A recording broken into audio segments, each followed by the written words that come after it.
They say a man's wealth is measured by what he leaves behind. By that metric, R Nallakannu was a billionaire of the spirit.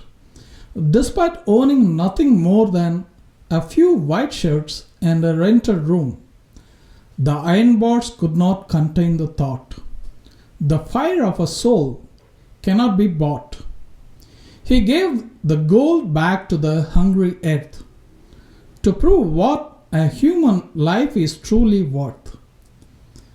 From British cells to the digital glint, he left a heartbeat, never a mint. Young India must know the price of their breath in the 1940s. During the Nallai conspiracy case, the British tried to break him. They burned his skin and plucked his hair to mock his resolve. Nallakannu walked out of those cells not with hate, but with sharpened compassion. He lived his principle with a quiet ferocity. He famously returned a 1 crore party fund and a 10 lakh state award even while living in a modest rented flat. He was a man who refused to be comfortable while his people were in pain. But the path of a saint is rarely a shortcut to power.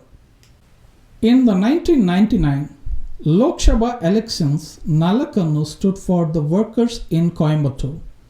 He was defeated by C.P. Radhakrishnan of BJP, who was then part of the DMK-led alliance. He lost the seat. He never lost his soul.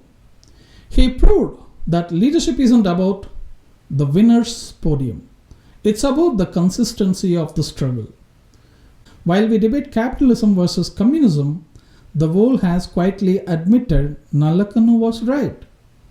Today's most successful capitalist nations survive because they adopt the communist agenda. Of course, social security, the 8-hour workday, and the minimum wage.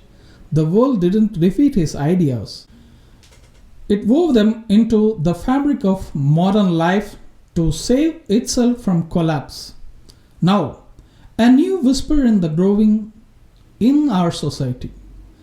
A conversation about the digital proletariat.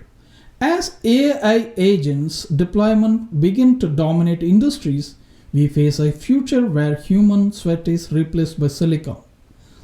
The right homage to a man who fought for land, for the landless, is to ensure data for the dataless.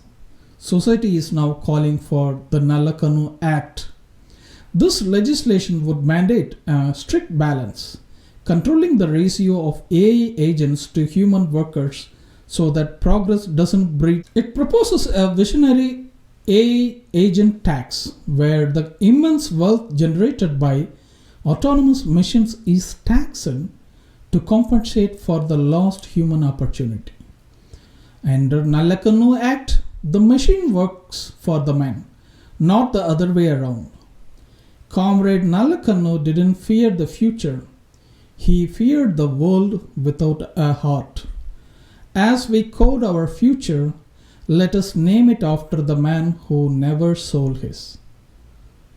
Red salute to Mr. Nallakannu.